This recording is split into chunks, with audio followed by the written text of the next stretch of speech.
Dans la séquence 2, vous allez beaucoup parler d'état de la matière et des changements d'état. D'ailleurs, vous ferez des TP au Collège Permandes France à ce sujet. Alors les trois états, vous les connaissez. L'état solide, à des températures plutôt basses, en dessous de 0 pour l'eau. L'état liquide, entre 0 et 100 degrés pour l'eau. Et l'état gazeux, qu'on peut appeler aussi, pour ce qui concerne l'eau, l'état de vapeur. Alors la molécule d'eau, vous la voyez tourner là, et ce que vous allez apprendre dans cette séquence, c'est à modéliser justement ces changements d'état. Ici, vous en avez un exemple avec l'état solide, où vous voyez toutes les molécules d'eau qui sont très ordonnées, très rapprochées, qui ne bougent quasiment pas, et avec un ordre bien défini. Ça modélisera toujours l'état solide, ou qu'on peut appeler aussi parfois l'état cristallin. Maintenant, on va voir un petit peu ce qui peut se passer quand on chauffe de l'eau solide. Alors, vous le savez sûrement, mais quand on chauffe l'eau solide, elle devient liquide. C'est ce qu'on appelle la fusion. Et bien, au niveau du modèle, regardez bien ce qui se passe. On voit que les molécules s'agitent, elles sont toujours aussi rapprochées les unes des autres, mais beaucoup plus libres de faire des mouvements, de tourner, de s'agiter. Et ça, c'est l'état liquide. C'est-à-dire que là, on n'a plus d'ordre finalement, même si les molécules restent très proches les unes des autres. À l'état liquide, en fait, la température, on peut la faire monter pour ce qui concerne l'eau, jusqu'à atteindre une certaine limite, que vous mesurerez d'ailleurs en TP.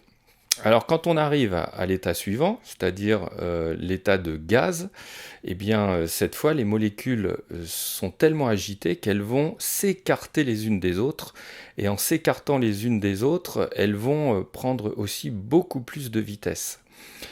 Cette vitesse va entraîner des chocs entre les molécules.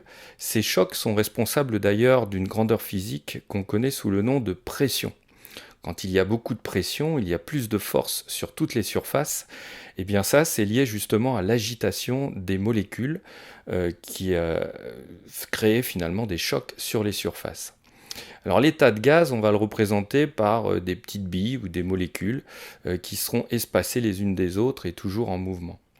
Ici, vous avez une modélisation des trois états. Donc si on reprend l'état solide, on voit que tout est bien ordonné, bien figé. L'état liquide, elles sont rapprochées, mais un petit peu agitées. Elles peuvent bouger un petit peu plus les unes par rapport aux autres. Et à l'état gazeux, là on le voit dans le ballon, eh bien, les quelques molécules s'agitent fortement. Et puis si on en met plusieurs, beaucoup plus de molécules à l'état gazeux, eh bien, on va voir qu'il y aura beaucoup plus de chocs entre les molécules, entre elles, mais aussi sur les parois internes du récipient qui contient justement le gaz. Donc à l'état de gaz, on parlera, je l'ai dit tout à l'heure, de pression. Et cette pression, elle est bien liée au choc qui existe entre les molécules. Alors c'est ça qu'il faut bien comprendre dans un premier temps pour ce qui concerne les trois états de la matière, état solide, liquide et gaz.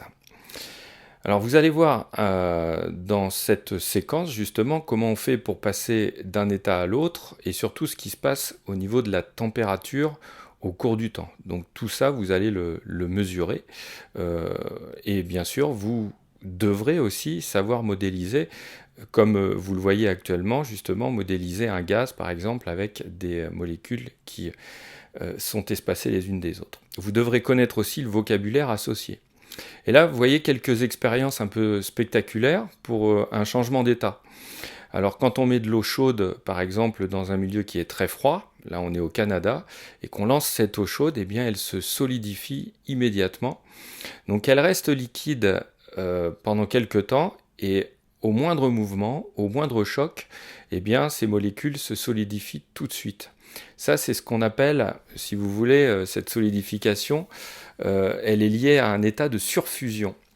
Alors l'état de surfusion, c'est quoi? Regardez, si on met par exemple dans un réfrigérant un petit peu d'eau, dans un tube à essai, eh bien si on mesure cette température dans le réfrigérant, qui peut être fait par exemple de sel et de glace, on peut voir que l'eau reste liquide alors que la température est en dessous du zéro.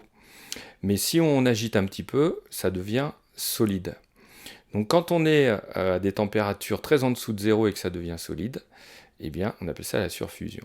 Vous avez une expérience ici avec l'acétate de sodium qui a cette particularité, c'est que quand on l'agite, quand on le manipule, il devient solide et en devenant solide, il libère de la chaleur au contraire. Alors il libère de la chaleur pour se refroidir justement, et cette libération de chaleur peut être d'ailleurs très utile.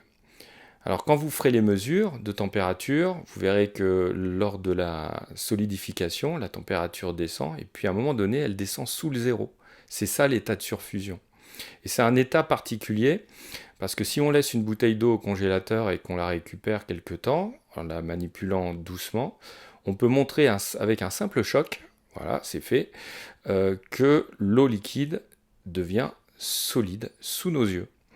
Donc c'est assez spectaculaire comme expérience, puisque c'est l'agitation mécanique qui va entraîner finalement cette solidification d'une eau qui est restée liquide à très basse température. Là, vous avez une autre manipulation possible, hein, c'est toujours lié au choc mécanique, puisque l'eau, quand elle tombe, crée un choc.